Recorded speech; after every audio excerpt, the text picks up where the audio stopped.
Boleh Mbak, boleh. Oke, biasanya kalau podcast tuh disapa, hai guys gitu. Apanya apa kalau podcast di sini apa? Sobat. Biasanya kalau di kami itu sobat iklim. Sobat iklim, benar. Kalau kita nggak punya sobat Sipongi biasanya kalau dari. Itu sobat semuanya. Oh, sobat semuanya. Kita sahabatan ya, nggak pernah musuhan. Sobat sambatan. Apa sobat sambat? Sobat sambat. Udah ya, kita sama teman-teman dulu. Selamat pagi semuanya. Ini waktu duha mungkin ya. Semangat duha. Semangat pagi teman-teman semuanya. Kita beruntung banget nih Mas, beruntung banget. Baru pertama kali ini kita kedatangan Ibu Dirjen bersama dengan direktur. Iya benar-benar. Senang banget kita ini kayaknya kesempatan yang berharga banget untuk kita bisa ngobrol-ngobrol nih, gitu kan. Nah teman-teman, biasanya saya sendirian, tapi di kesempatan kali ini edisi spesial saya ditemani oleh Mas Jalas. Mas aja ya, apa Bapak? Berarti saya Mas ya. Nah, Mas dari Jakarta. Mungkin Mas bisa kenalan juga. Ya, makasih Mbak Vivi. Saya Real Sukmana. Saya stafnya Pak Ayu Bu. Kebetulan dipasrahi untuk di bidang peningkatan kapasitas ACE dan youth dan seterusnya. Kemudian kemarin kami ada kegiatan di sini, kemudian sama Pak Wahyu disuruh extend aja, mumpung ada Bapak Ibu yang hadir di sini. Kemudian saya ditodong ini Bu, karena katanya kalau sendirian takut Mbak Vivi. Terus saya bilang, ngapain saya di sini? Saya juga nggak tahu apa yang mau diomongkan. Tapi saya bilang, iya orang ketiga Pak. Jadi orang ketiga. Nah nanti Mbak Vivi yang tanya aja. Kemudian, nggak bisa ya, tektok kita ya. Iya, kolaborasi benar-benar. Namanya Mas Real Sukmana. Real Sukmana. Jadi kita berdua hari ini Mas harus kepo nih. Benar. Boleh. Boleh. Kita tanya-tanya ini. Ada teman-teman yang pengennya tapi atau malu gitu ya. Bukan kita punya malu ya, tapi kita ingin mewakili teman-teman. Iya benar. Bu, kuliah seni kan sebelum menjabat jadi dirjen kan jadi staf ahli ya Bu ya. Terus sekarang jadi Bu Dirjen. Nah tadi saya sempat baca Ibu ini berkiprah juga di dunia internasional gitu.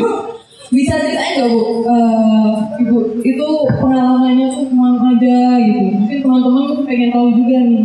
Kuliah seni udah mana aja ya gitu.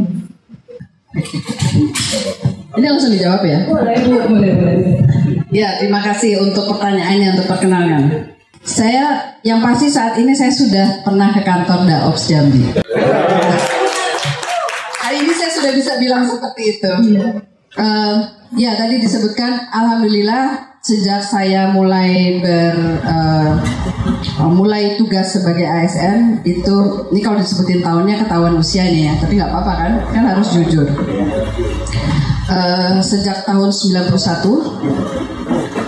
pada saat itu saya adalah CPNS saya sebetulnya di sekarang namanya IPB University. Jadi saya waktu itu adalah tenaga peneliti, staf peneliti di Bogor di IPB. Dan kemudian pada tahun 2000 ya itu sebetulnya sejak tahun 88 ya, baru CPNS-nya 91.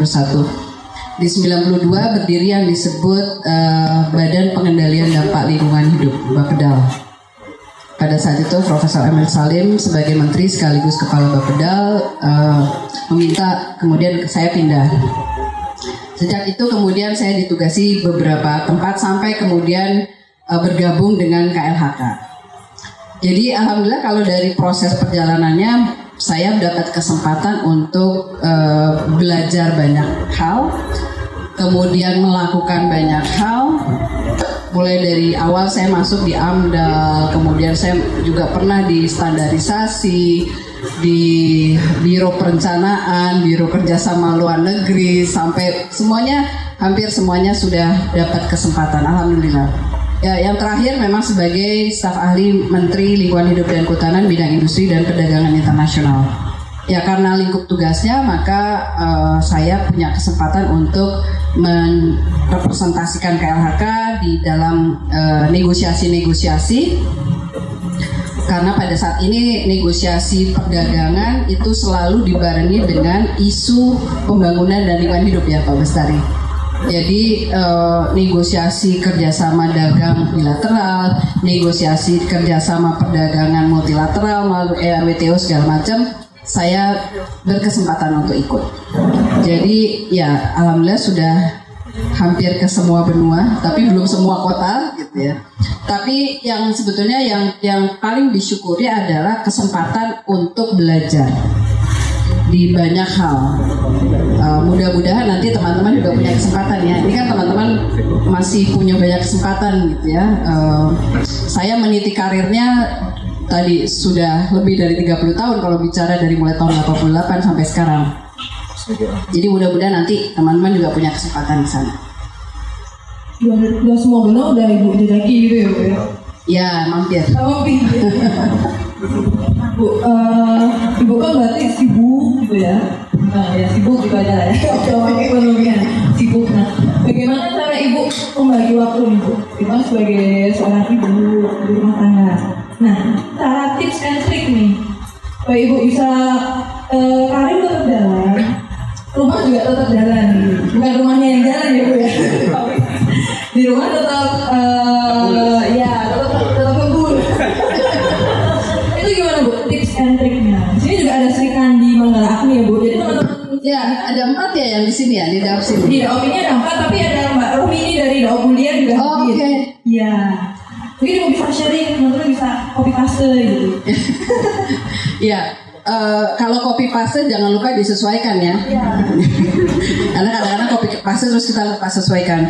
Sebetulnya tantangan mengelola waktu itu bukan hanya tantangan seorang perempuan. Yang harus tanya juga bapak-bapak yang bapak rumah tangga nih. Jadi nanti bergilir ya. Oh bergilir, oke. Ya. Pak siapa jawabannya Pak ya? Kalau saya sih satu kuncinya keterbukaan dan keadilan ya. Jadi gini. Sebelum berumah tangga, ya kalau saya pasti kalau karena saya perempuan, saya harus lapornya pamitnya sama bapak kan. Anak perempuan kalau belum nikah kan milik bapaknya kan. Kalau sudah menikah baru milik suaminya. Jadi saya sampaikan rencana, kemudian disesuaikan apa yang menjadi harapan keluarga juga bisa. Oh ini ada acara keluarga dan sebagainya.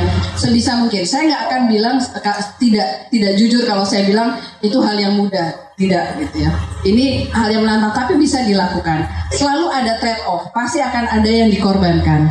Jadi yang kita lakukan adalah bagaimana pengorbanannya itu tidak ada di pihak orang lain tapi di kita. Dan bagaimana pengorbanan itu juga tidak besar gitu ya. Kalaupun harus ada di pihak lain di keluarga itu tidak besar. Ada yang namanya kompensasi gitu. Jadi kadang-kadang juga pakai kompensasi gitu ya. Memang tantangannya pada saat kemudian sudah berumah tangga dan sudah punya anak. Saya masih ingat sekali pertama saya dapat tugas meninggalkan anak cukup lama 2 minggu itu pada saat umur anak saya masih 1 tahun. Masih menyusui waktu itu. Itu tantangan terbesar gitu ya. Ya tapi kemudian ya alhamdulillah ada juga caranya walaupun tidak maksimal sih ya, walaupun masih menyusui kemudian saya harus stok susu gitu ya misalnya. Beneran jadi kemudian dan terus melakukan hal itu tapi akhirnya bisa juga gitu ya. Tantangan berikutnya pada saat saya sekolah, saya sekolah kebetulan dapat kesempatan di UK waktu itu, rencananya bawa keluarga. Saya berangkat waktu itu September 1997. Pada saat saya di sana belum 2 bulan tiba-tiba ada krisis ekonomi. Jadi saya mendapat kabar, Laksmi, you have a new president, kata teman saya di asrama. Begitu saya lihat, waktu itu Presiden Soeharto step down, dan waktu itu langsung krisis moneter. Jadi yang tadinya akan berangkat menyusul keluarga saya setelah winter nggak jadi karena dolar yang tadinya waktu saya berangkat itu masih $1 2.500 rupiah. tiba-tiba melonjak menjadi 20.000. Jadi kolaps lah, nggak cukup tabungannya kan untuk beli tiket dan sebagainya. Jadi saya harus berpisah 1 tahun dengan anak saya waktu itu umurnya baru 2 tahun. Ya itu selalu ada. Tapi yang ingin saya bangun, jadi selama setahun karena saya nggak bisa bawa keluarga, anak saya juga nggak bisa datang karena alasan ekonomi ya, karena susah gitu. Saya waktu itu akhirnya tetap harus komunikasi. Jadi saya cadangkan waktu itu seminggu sekali pada jam tertentu saya harus telepon anak saya, kalau tidak saya kirim suara. Sehingga anak saya tahu bahwa saya ada. Ya. Dan alhamdulillah itu setahun. Jadi pokoknya dan kata suami saya setiap jam tersebut menjelang jam tersebut anak saya itu sudah tahu kalau dia mau ketemu saya gitu. Walaupun nggak dulu kan belum ada WA call dan sebagainya, itu masih telepon darat gitu, maksudnya masih telepon gitu.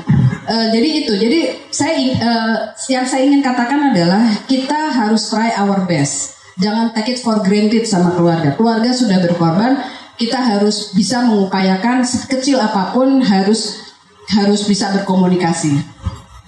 Hal simpel sebetulnya. Setiap saya pergi, bahkan saya ke Jambi ini ya, pagi saya akan kirim assalamualaikum gitu ya. Siang sebentar saya lagi makan. Mereka tidak minta, tapi itu adalah upaya saya untuk mengatakan kepada mereka bahwa saya tidak berada di sebelahnya, tapi saya meletakkan mereka di hati saya dan akan saya selalu ingat. Itu sebetulnya. Jadi never take it for granted kepada teman-teman, kepada keluarga yang sudah berkorban untuk merelakan waktunya disita oleh kesibukan lain gitu ya. Jadi in return kita harus tetap memberikan perhatian. Sekarang mungkin alhamdulillah lebih mudah ya. Komunikasi sudah lebih bisa WA call setiap waktu gitu, lihat mukanya udah nggak bisa bohong lagi kan, udah kelihatan gitu. Ini saya lagi ada manggala Agni gitu kan. Tapi itu never take it for granted, semua harus kita hargai. Kita memang harus berupaya untuk meluangkan waktu untuk komunikasi dan mengatakan bahwa kita ada, kita bersama mereka gitu. Jangan bilang dia kan juga tahu kalau saya pergi, enggak, jangan.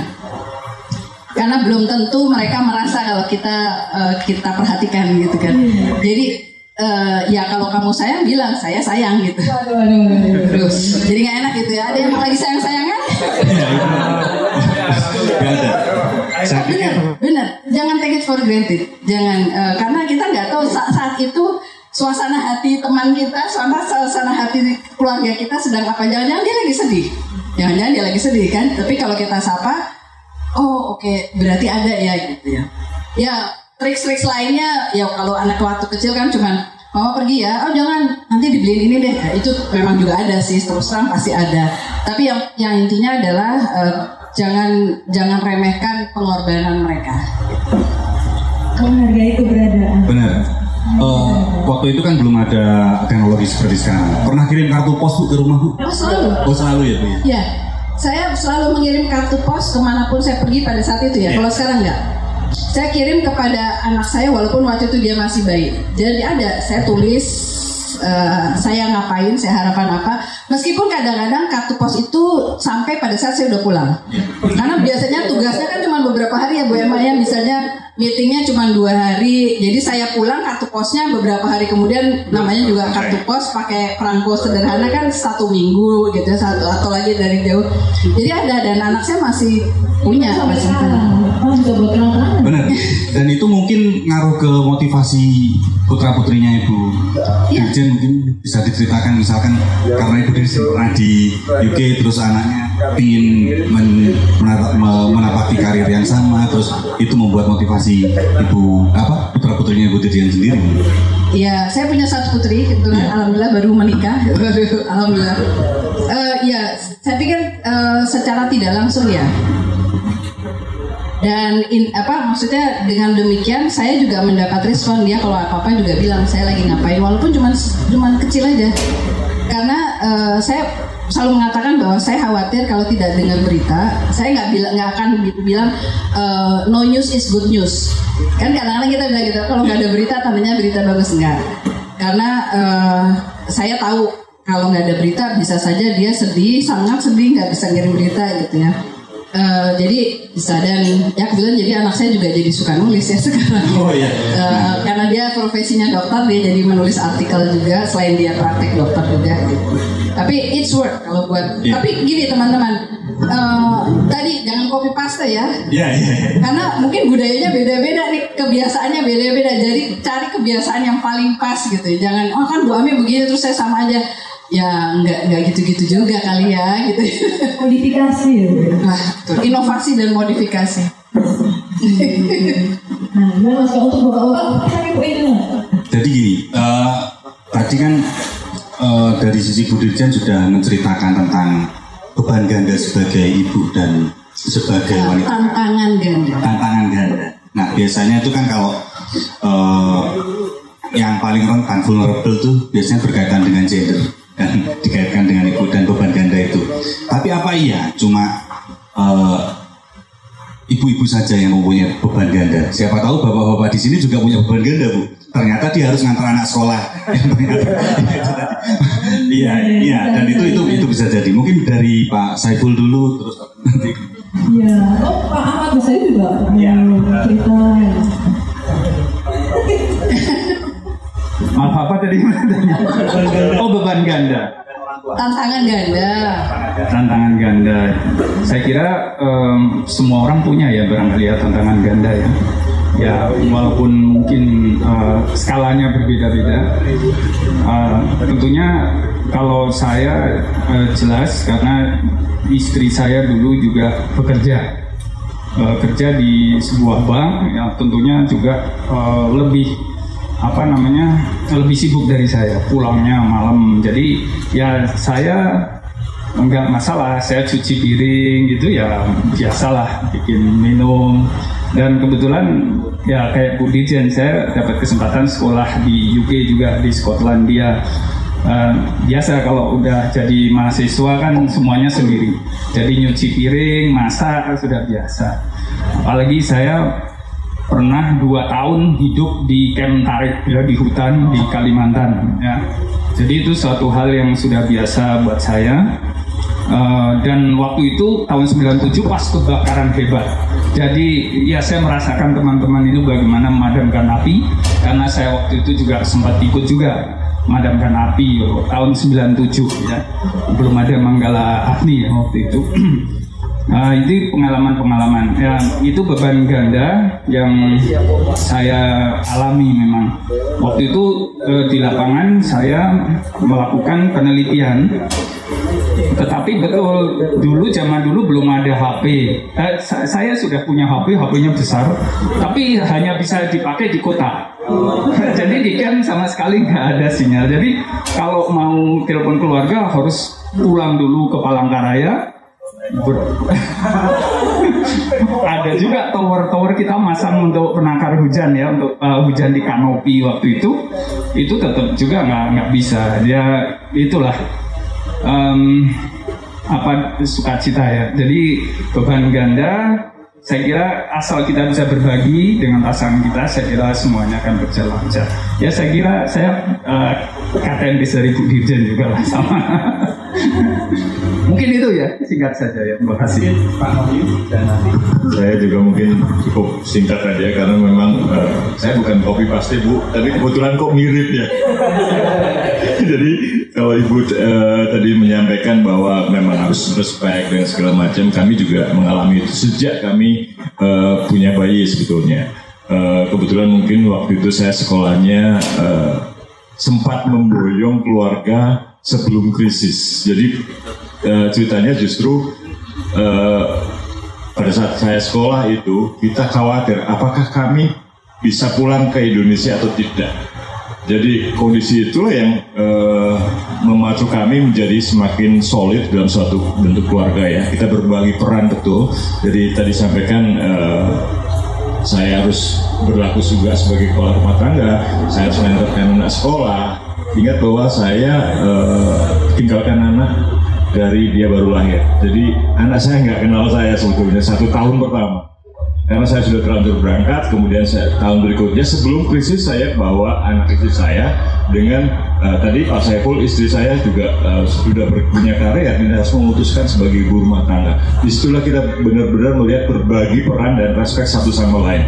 Tanpa itu sepertinya kami akan mengalami arah yang berbeda. Dan komitmen di situ yang mungkin Ibu perlu sama juga saya kayak Bu Ami.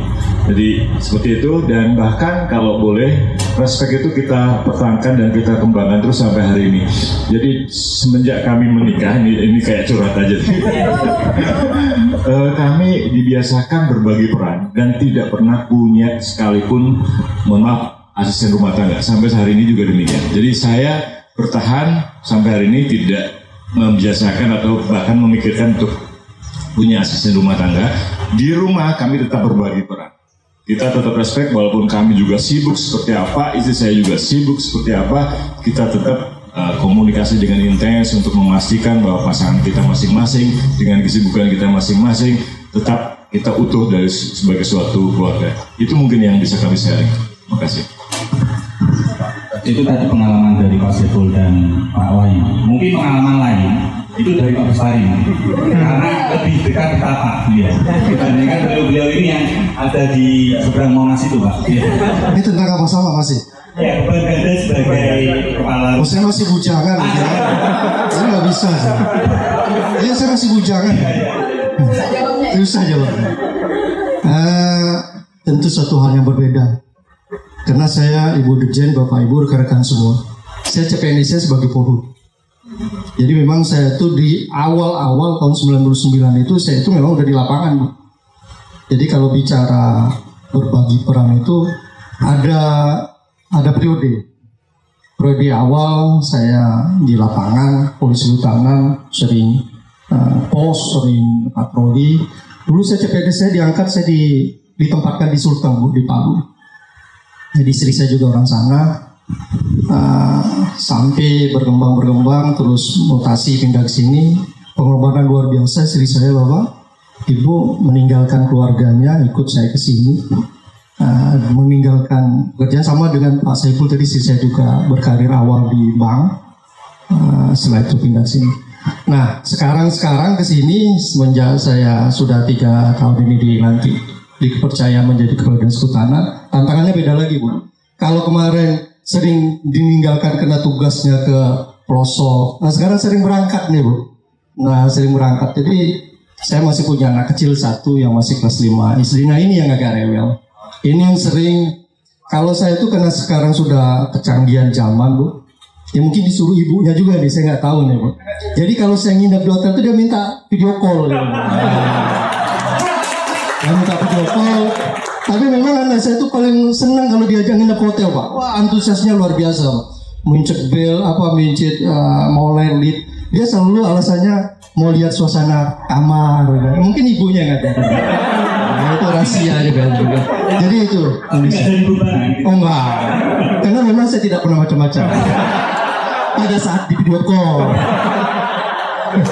Ya, jadi gitu. Itu intrik-intrik ya.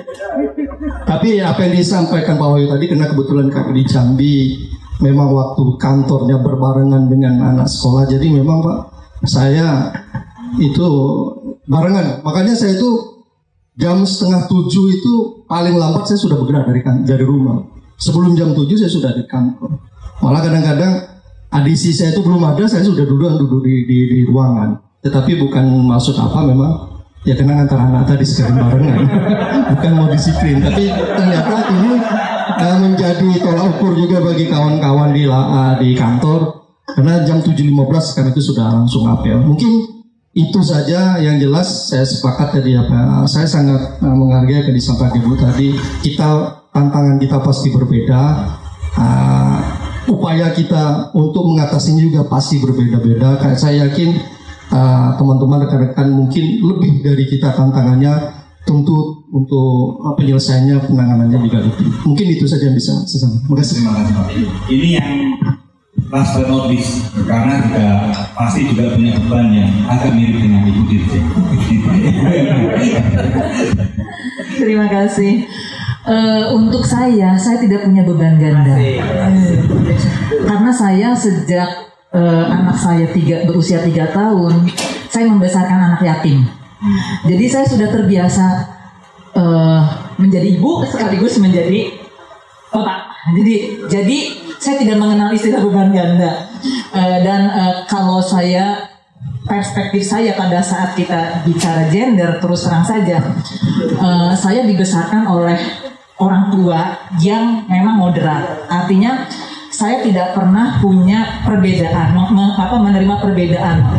Kalau saya anak perempuan dan saya punya saudara laki-laki, jadi memang saya sudah terlatih untuk bisa dari kecil oleh ayah saya untuk bisa melakukan tugas-tugas lain. Saya memang dapat tugas menyapu waktu saya kecil, tapi saya juga oleh ayah saya diminta juga mengurusi surat-surat pensiun ayah saya. Jadi saya dari SMP, SMA itu sudah biasa mengerjakan hal-hal yang urusannya yang mungkin itu biasa dikerjakan oleh anak laki-laki.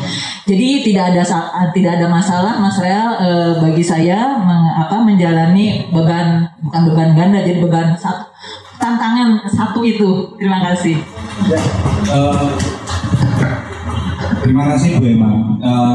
Mungkin Mbak Vivi sebagai ketua rumah Manggala ini mungkin ada yang ditanyakan kepada Bapak Ibu di sini, pesan-pesan atau sudut pandang Bapak Ibu di sini terhadap Manggala ini dari sisi tupoksi.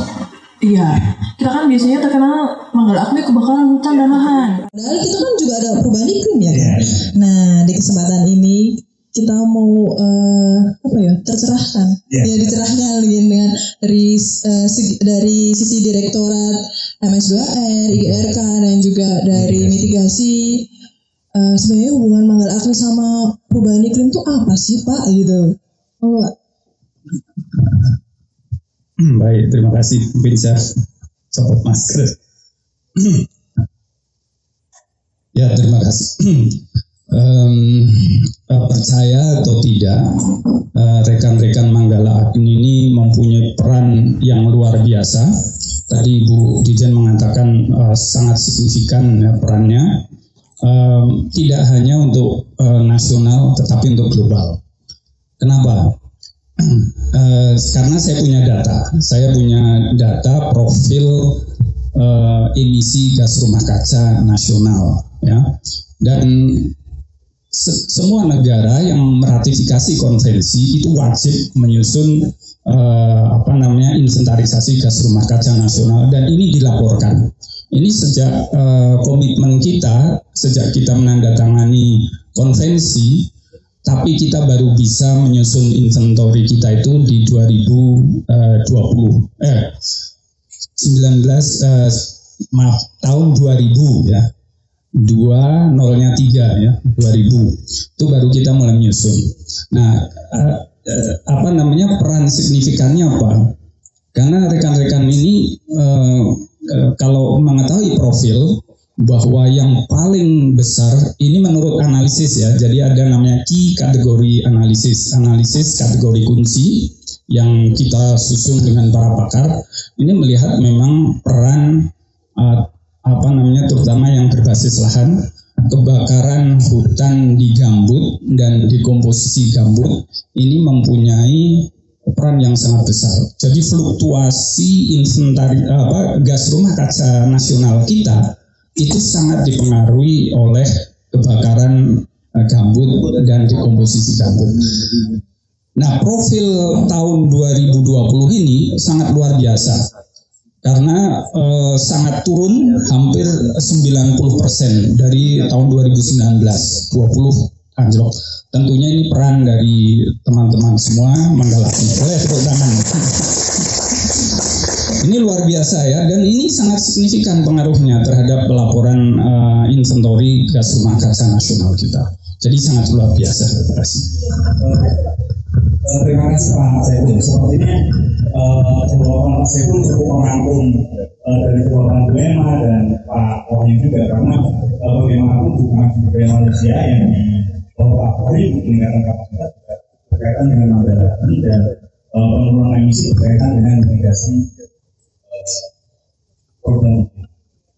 Karena sama kami ucapkan ya sebenarnya ini ngobrol lagi, tapi karena yang menggunakan mas saja karena nanti bulan depan Mas Untung yang tuan rumah. Ya.